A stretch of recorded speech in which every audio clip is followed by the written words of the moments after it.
On the morning of August 12th, 30 BCE, a 39-year-old queen, once described as the most brilliant mind in the Mediterranean, was found dead inside her mausoleum in Alexandria. Her name was Cleopatra VII, the last active ruler of Egypt's Ptolemaic kingdom. Her death wasn't just the end of a dynasty that had ruled for nearly 3 centuries. It triggered something far larger: the collapse of an entire era, the death of the Roman Republic, and the rise of a new imperial world under a man named Octavian, who would soon be known as Augustus. What really happened in those final hours?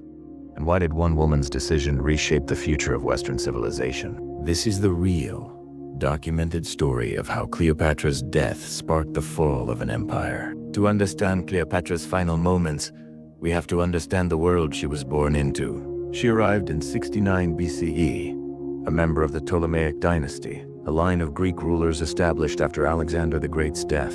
But unlike most of her predecessors, Cleopatra took the time to learn the Egyptian language, along with Greek, Aramaic, and several others. Ancient historians like Plutarch and Cassius Dio describe her not as some breathtaking beauty, but as charismatic, politically sharp, and an extraordinary negotiator.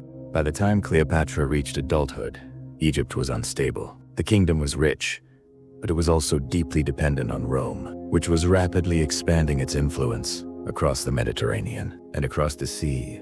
The Roman Republic was unraveling. Ambitious generals, corrupt politics, and civil wars were tearing the state apart. The most powerful figure of the era was Gaius Julius Caesar, and Cleopatra was about to meet him. In 48 BCE, Cleopatra was locked in a brutal power struggle with her own brother and co-ruler, Ptolemy XIII. When Julius Caesar arrived in Alexandria, pursuing his rival Pompey, Cleopatra seized the moment. According to Plutarch, she famously arranged to be smuggled into Caesar's quarters, probably wrapped in a sack or bedding.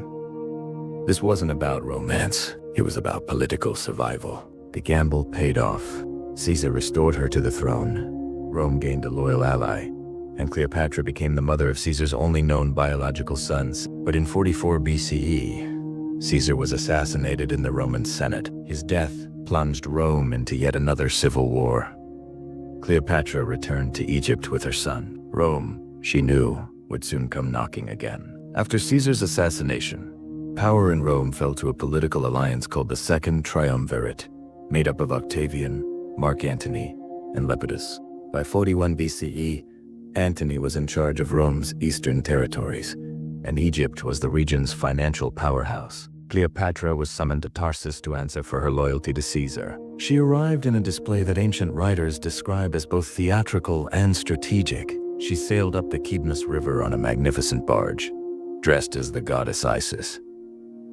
Antony was immediately impressed, not just by her intelligence and wealth, but by her ability to negotiate as an equal.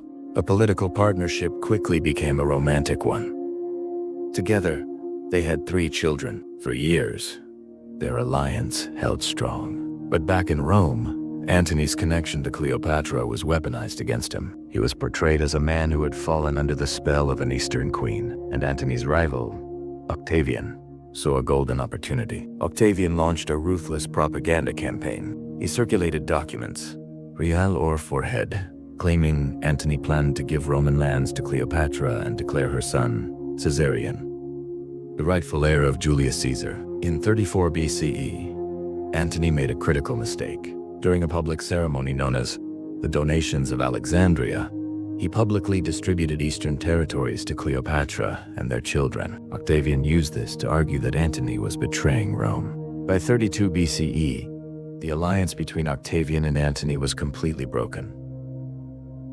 The Roman Senate declared war, but not on Antony.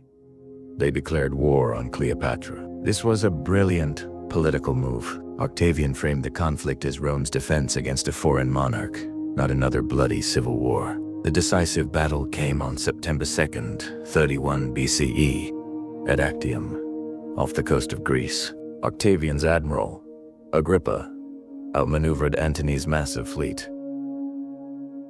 Antony and Cleopatra retreated back to Egypt. Actium wasn't the final blow, but it made their defeat inevitable. In July of 30 BCE, Octavian marched on Alexandria, Antony attempted a final defense, but was hopelessly outnumbered. When he heard a false report that Cleopatra had taken her own life, Antony fell on his sword. Gravely wounded, he was carried to Cleopatra's mausoleum, where he reportedly died in her arms. Octavian entered Alexandria shortly after. Cleopatra, now a prisoner in her own palace, tried to negotiate. She knew what fate awaited captured monarchs in Rome, being paraded through the streets in a humiliating public triumph. According to the historians Cassius Dio and Plutarch, she begged Octavian to allow her children to rule Egypt. Octavian refused. Egypt was to become a Roman province. Cleopatra understood that her own life was now the final bargaining chip, and she refused to let it be used. On August 12, 30 BCE, Cleopatra died inside her mausoleum. The exact cause of death remains one of antiquity's greatest debates. The most famous story claims she allowed an Egyptian cobra, an asp, to bite her. Other accounts suggest she used a poisonous ointment or a needle concealed in her hairpin. Modern historians are divided. Many argue a concealed poison is more practical than a snake, but what matters isn't the method. It's the consequence. With Cleopatra dead, there was no monarch left to legitimize Egyptian independence. Her son, Caesarion, was captured and executed on Octavian's orders. The historian Dio reports Octavianesco justification. Too many Caesars is bad for Rome. Cleopatra's other children by Mark Antony were taken to Rome. Egypt, the wealthiest kingdom in the Mediterranean, now belonged to Octavian. Rome had its victory. With Egypt under his control, Octavian became the richest man in the Roman world. The spoils of war funded his propaganda, paid his soldiers, and allowed him to present himself as the savior of Rome. In 27 BC, just 3 years after Cleopatra's death, the Senate granted Octavian a new title, Augustus, meaning the Exalted One. This moment marks the official end of the Roman Republic.